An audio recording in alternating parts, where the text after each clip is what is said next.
আজকে আমার morning to night routine আপনাদের সঙ্গে শেয়ার করব। মানে সকালে ঘুম থেকে উঠে এই দরজা খোলা থেকে রাত্রে শুতে যাওয়ার আগে পর্যন্ত আমাকে দরজা লাগাতে হয়। তো সেটাই একটা ছোট্ট ভিডিওর মাধ্যমে আপনাদের সঙ্গে শেয়ার করব। নমস্কার বন্ধুরা, আশা করি সবাই ভালো আছেন, সুস্থ আছেন। আমিও ভালো আছি। আমি সুস্মিতার নতুন আবার একটা ভিডিওতে আপনাদেরকে স্বাগত জানিয়ে আর সঙ্গে নিয়ে আজকের ভিডিওটা শুরু করলাম।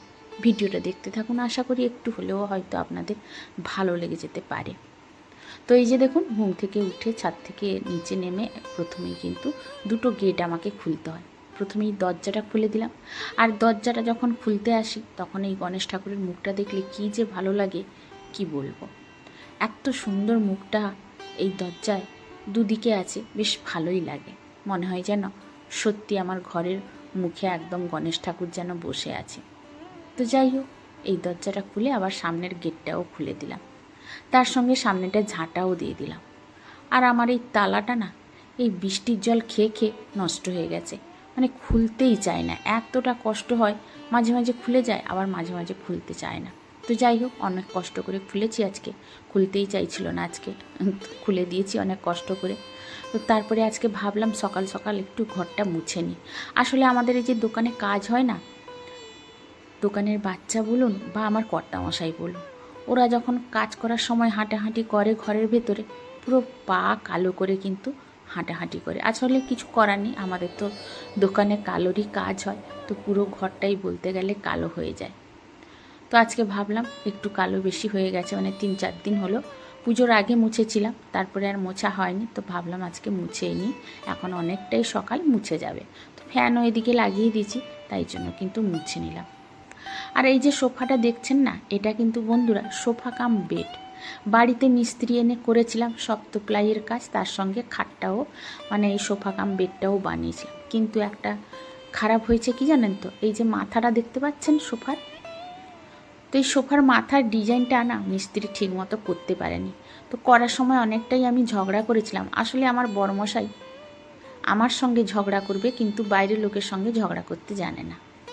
মানে ওই যে বলে আসল কাজের সময় নেই, তো সেটাই হচ্ছে ওর ব্যাপার। কত ঝগড়া করলাম যে ডিজাইনটা করতে পারলো না ঠিক মতো। মানে এর কাছে মানে এই সোফাটায় কেউ বসতে পারবে না হেলান দিয়ে, এমনি ডিজাইন একটা করেছে যে মানে কি বলবো, বিদ্যিকিচ্ছি একটা ডিজাইন করেছে। আমার তো মাথা গরম হয়ে গেছিলো। তো যাই হোক, হয়ে গেছে যখন, এত টাকা খরচা করে সেটা আর নষ্ট করা হয়নি, সেমনি বসে মানে আছে সোফাটা। আর কেউ গেস্টও আমাদের বাড়িতে মানে তেমন কেউ আসে না যে ওই খাটটায় শোবে। তবে একবার দুবার হয়েছিল, উড়িষ্যা থেকে গেস্ট এসেছিল, তারা কিন্তু শুয়েছিল। তো যাই হোক, নিচে মুছে দিয়ে এই যে চলে এলাম, সিঁড়িগুলো মুছে নিচ্ছি। আজকে কিন্তু সকালবেলায় পুরো ঘর নিচতলা থেকে উপরতলা মুছে নিলাম।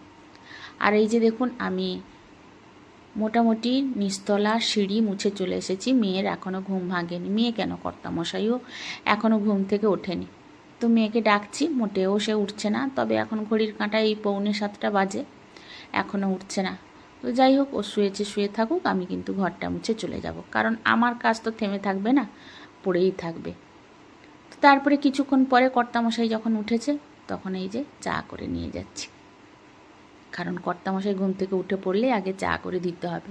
তো কর্তামশাইকে দিয়ে কিন্তু আমিও খেয়ে নিচ্ছি। আসলে চা এমন একটা জিনিস, আমরা যে নেশাখোর মানুষ, কাউকে করে দিলে না খেয়ে থাকতে পারি না। অনেক সময় ভাবি যে আমি পুজো করে এসে খাবো, কিন্তু গড়ানোর সময় না মনে হয় না না, আমি আগে খেয়ে চলে যাই। তো যাই হোক, খেয়ে পুজো মানে চান করে চলে এসেছি পুজো করব বলে। তো কালকের যে জামা কাপড়গুলো শুকে গেছে সেগুলো তুলে নিচ্ছি, আর তার সঙ্গে আজকে যেগুলো কেচেছি সেগুলো কিন্তু ফেলে দিচ্ছি। আর যেহেতু আমার শেডের নিচে পড়ে থাকে, তাই জন্য তোলার এত ঝামেলা থাকে না, বৃষ্টি হলেও কোনো অসুবিধে হয় না। তো যাই হোক, সেগুলো শুকিয়ে দিয়ে এখন কিন্তু পুজো করে নিব। আর আজকেও বন্ধুরা অনেকটাই ফুল ফুটেছে। আসলে আমার ছাদ বাগানে মোটামুটি ভালোই ফুল ফোটে, আর সেরকম যত্ন আমি ঠিকমতো নিতে পারছি না, কারণ সময়ই পাচ্ছি না, আর একার পক্ষে পেরে উঠছি না এখনও। আর টাকা দিয়েও লোকও পাওয়া যাচ্ছে না, জানেন তো। তো কী আর করব, কিছু করার নেই, দেখা যাক কতটা কি করতে পারি। তো তারপরে এই যে পুজো হয়েছিল বাড়িতে, অনেক বাসন বেরিয়েছিল, তো সেইগুলোকে একটু একটু করে মেজে তাকে ধুয়ে শুকিয়ে আবার কিন্তু যে যার জায়গায় রেখে দিচ্ছি। তো সেগুলোও করতে হচ্ছে, একটু সময়টা লেগে যাচ্ছে। আর এদিকে টুম্পা বলেছিলে মাসিমাকে ছাড়তে গেলে তুমি কি ঘরের ভেতরে ঢুকোনি? হ্যাঁ গো, আমি ঢুকেছিলাম। আসলে মা যে চলে যাচ্ছিল, ওই পেছন থেকে একটা ভিডিও করেছিলাম। তারপরে তো ব্যাগ টোটোতেই ছিল, সব ব্যাগগুলো আমি কিন্তু তুলে নিয়ে ঘরের ভেতরে গেছিলাম। তবে থাকিনি, 5-10 মিনিট দাঁড়িয়ে কিন্তু পালিয়ে এসেছি। কারণ টোটো ভাড়া করে নিয়ে গেছি, ওরা তো আর বেশিক্ষণ থাকবে না, বেশিক্ষণ থাকলে আবার চার্জ বেশি নিয়ে নেবে। তো এই জন্য অল্প যতটুকু থাকার কথা থেকে কিন্তু আবার চলে এসেছি। তো তুমি এটা লক্ষ্য করেছো দেখে খুব ভালো লাগলো। তবে হ্যাঁ, মাকে আমি কি করে ঘরের ভিতরে না ছেড়ে বাইরে ছেড়ে দিয়ে চলে আসবো বলো? আসলে না, ওই বাড়িতে ভেতরে ঢুকলে না মনের ভেতরে যেন ফাঁকা ফাঁকা লাগে। সেই বাড়িতে আমি বড় হয়ে এসেছি, কত খেলাধুলা কত কিছু করে এসেছি, কিন্তু এখন সেই বাড়িতে যেতে ইচ্ছে করে না, মনটা খারাপ হয়ে যায়, তাই বেশিক্ষণ থাকি না।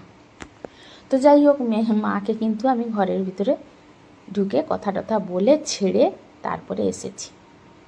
আর এই যে আমার ছাদ বাগানে কিন্তু প্রত্যেক দিন একটা দুটো করে গন্ধরাজ ফুল, গন্ধরাজ না, রজনীগন্ধা ফুল বেশ ভালোই ফুটছে। তো সেটা তুলে একটা করে ঠাকুরের চরণে দিয়ে দিচ্ছি। আর আজকে এতটা ফুল তুলেছি। যাই হোক, ফুল তুলে অফ ক্যামেরায় পুজো করে চলে এসেছি, কারণ এই ছোট্ট ভিডিওর মধ্যে সব কিছু তো দেখানো সম্ভব নয়, তাই না? এদিকে সোমা বোস লিখেছ যে আমার ওই মাঝে মাঝে ইচ্ছে করে পাখি হয়ে আকাশে উড়ে বেড়াতে। সত্যি গো, আমরা যদি পাখি হয়ে উড়ে বেড়াতাম কত ভালো লাগতো, তাই না? আসলে সংসারে এই কাজের মাঝে কোথাও যাওয়ার উপায় নেই, কোথাও গিয়ে থাকার উপায় নেই। একদিন বা দুদিন গিয়ে যদি কোথাও থাকি তো সঙ্গে সঙ্গে গিয়ে কর্তামশাই নিয়ে চলে আসবে। আমাকে তো এখন এক রাত্রি বাপের বাড়ি গিয়ে থাকতেও ইচ্ছে করে না, কারণ ওই যে যাওয়ার পরে কি খাবো না, কি করব, এই চলতে থাকে। ফোন করে 10 বার আমাকে বিরক্ত করায়। তারপরে আবার বাড়িতে এসে দেখি একটা কাজের জায়গায় 10টা কাজ বেড়ে গেছে। তো এই জন্য কোথাও যেতেও ইচ্ছে করে না। আর এই একঘেয়েমি কাজের মাঝে মাঝে মাঝে মনে হয় যে পাখি হয়ে যদি উড়ে চলে যেতাম তাহলে ভালো হতো। তো যাই হোক, তুমি এত সুন্দর একটা কমেন্ট করার জন্য তোমাকে জানাই অনেক অনেক ধন্যবাদ। তো তারপরে এদিকে সকালে টিফিন খাওয়ার জন্য আজকে কিন্তু বানাচ্ছি রুটি আর চাল কুমড়োর তরকারি। আর এই চাল কুমড়োর তরকারিটা আমি খুব তাড়াতাড়ি করার জন্য প্রেশার কুকারে রান্না করছি। এর মধ্যে কিন্তু তেল দিয়ে কালো জিরে, শুকনো লঙ্কা, তেজপাতা ফোড়ন দিয়েছি। আর তেজপাতা ফোড়ন দেওয়ার পরেই কিন্তু আমি দিয়ে দিয়েছি চাল কুমড়ো। তারপরে যথারীতি লবণ আর হলুদ দিয়েছি, আর কিছুই দিইনি বন্ধুরা। হ্যাঁ, তার সঙ্গে দিয়েছি নারকেল কোড়া। এই দিয়েই কিন্তু ঢাকা দিয়ে সেদ্ধ করে করাই হয়ে গেছে, আর কিছু করতে হবে না। আজকে কিন্তু একটুও জল দিইনি, বিনা জলে কিন্তু আমি প্রেসারে সিটি দিয়ে নিলাম, তবে জল অনেকটাই বেরিয়েছে। আর চাল কুমড়ো লাউ সেদ্ধ করলে কিন্তু অনেকটাই জল বেরোয়। তো তারপরে আমি ঢাকা খুলে একটু ফুটিয়ে নিতেই জলটা কিন্তু অনেকটাই কমে গেছে। তারপরে দিয়ে আসছি দোকানে কর্তামশাইকে আর দোকানের বাচ্চাকে রুটি আর চাল কুমড়োর তরকারি, আর কর্তামশাইকে একটু দিব শশা। যাই হোক, ওদেরকে আগে খেতে দিয়ে আসি, তারপরে কিন্তু আমরা খাবো। মেয়ে আর আমি বাকি আছি। তো বন্ধুরা, টিফিন খাওয়া সবার শেষ। তো চলে এলাম বিছানাগুলো একটু গুছিয়ে রেখে দিয়ে যেতে, কারণ বিছানা এখনও তোলা হয়নি। মেয়ের বিছানা মেয়ে তুলে দিয়ে গেছে, আর এটা পরিষ্কার আছে। এই যে কয়েকটা কাপড় কাচা হয়েছিল, তো সেগুলো পড়ে আছে, সেগুলো গুছিয়ে নিব। আর আমাদের বেডটা একটু পরিষ্কার করে দিয়ে আসবো, তারপরে এসে রান্না বসাবো। তো আপনারা ভিডিওটা দেখতে থাকুন, আমি বিছানাটা তাড়াতাড়ি করে গুছিয়ে নিই, কারণ বেলা হয়ে গেছে, 11টা বাজতে যায়। তো তাড়াতাড়ি শেষ করে আবার রান্না বসাবো। এই যে বিছানাটা পুরো টান টান করে পাতিয়ে দিয়েছি, আর এই সোফাটায় একটা সাদা কাপড় ছিল, সেটা কিন্তু চাপিয়ে দিয়েছি। এই যে, আর এইগুলো, এই যে দড়িগুলো এনেছি, একটু কাজ করব, সেগুলো একদমই সময় পাচ্ছি না, তো কেটে রেখেছি, সময় পেলে বসে কাজ করব। আর এই কাপড় কয়েকটা ছিল ভাঁজ করে নিয়েছি, সেগুলো কিন্তু রেখে দিব। আর এই যে মেয়ে টিউশন চলে গেছে, তার রুম পরিষ্কার আছে। এই যে আমাদের রুমটা কিন্তু এইভাবে পড়ে আছে, এটা এখন ভালো করে পাতিয়ে নিব।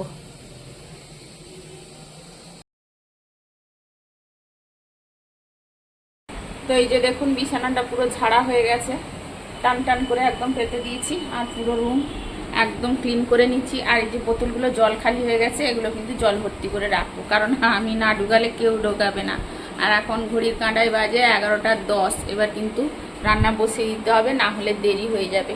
আর আজকে কিন্তু প্রচণ্ড রোদ উঠেছে বন্ধুরা, আবার কখন মেঘও চেপে আসছে, আবার রোদও হচ্ছে, এইভাবে আজকে হচ্ছে। আজকে মহালয়া, তো আপনাদের প্রত্যেককে জানাই মহালয়ার অনেক অনেক শুভেচ্ছা এবং ভালোবাসা।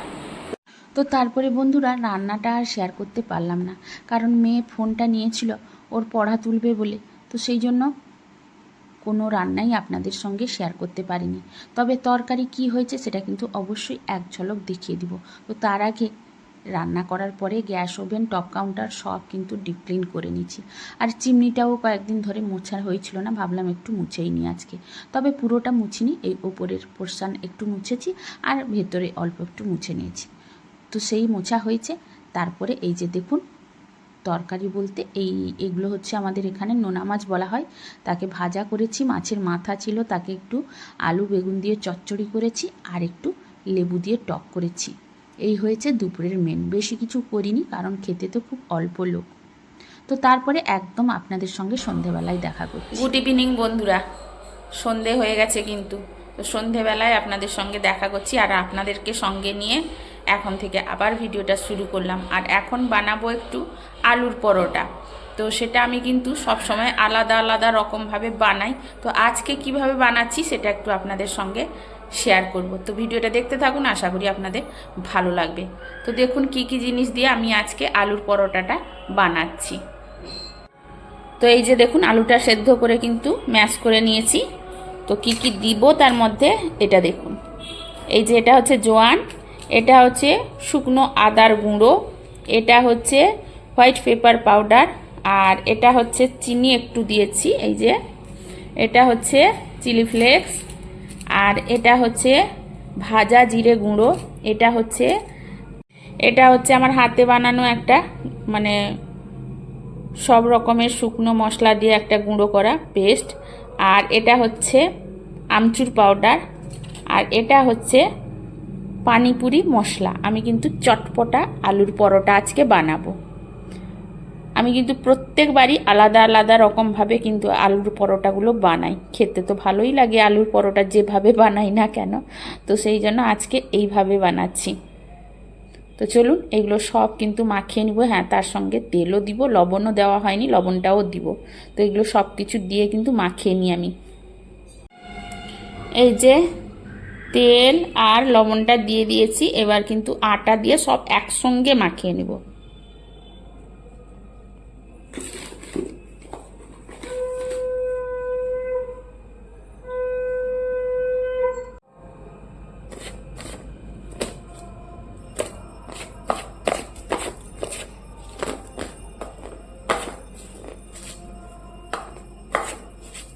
জল দেব না, যদি প্রয়োজন হয় তাহলে শেষে একটু জল দেব, কারণ আলু কিন্তু অনেকটাই আটাকে টেনে নিবে। তো এই যে আটাটা মাখানো হয়ে গেছে, একটু তেল দিয়ে মাখিয়ে কিছুক্ষণ রেস্টে রেখে দিব, তারপরে কিন্তু রুটি করব। তো আজকে কিন্তু তাড়াতাড়ি রুটিটা করে নিয়েছি, আর তরকারি দুপুরের ওই চাল কুমড়োর তরকারি একটু রেখে দিয়েছি, সেটা দিয়েই কিন্তু খাওয়া হয়ে যাবে। তো এখন চা খাওয়া হয়নি কর্তামশাই, তো চাটা করে দিচ্ছি। আর তার সঙ্গে আজকে ভিডিওটাও শেষ করছি বন্ধুরা। তো ভিডিওটা কেমন লাগলো অবশ্যই কিন্তু আপনারা কমেন্ট করে জানাবেন। তো আজকের মতো আপনাদের কাছ থেকে বিদায় নিচ্ছি, সবাই ভালো থাকুন, সুস্থ থাকুন। আজকের মতো টাটা বন্ধুরা। আর এই যে কর্তামশাইকে একটু রুটি আর চা দিয়ে দিচ্ছি, পরে ও রাত্রে চাল কুমড়োর তরকারি পরোটা খাবে। তো খেতে যাব এমন সময় মেয়ে বলল যে একটু টমেটো পেঁয়াজ আর রসুনের একটু চাটনি করে দাও, পরোটার সঙ্গে খাবো। তখন আবার এত রাত্রে এই যে চাটনি করে নিচ্ছি একটু, তারপরে খাওয়া দাওয়া করেছি। তো সেটা ভাবলাম একটু আপনাদের সঙ্গে শেয়ারও করে দিই, ভুলে গেছিলাম বন্ধুরা, তারপরে এটা আবার শেষে কিন্তু অ্যাড করলাম। তো ভিডিওটা কেমন হলো অবশ্যই কিন্তু আপনারা কমেন্ট করে জানাতে ভুলবেন না। আর এই চটপটা চাটনিটা খেতে কিন্তু বেশ দারুণ লাগে, আর পরোটার সঙ্গে তো আরও ভালো লাগে। তো সকালে পায়েস করেছিলাম, সেটাও একটু নিয়ে নিয়েছি। তো এই হচ্ছে রাত্রের মেনু। রাত্রে খাওয়াটা কিন্তু আজকে বেশ ভালোই জমে গেছে।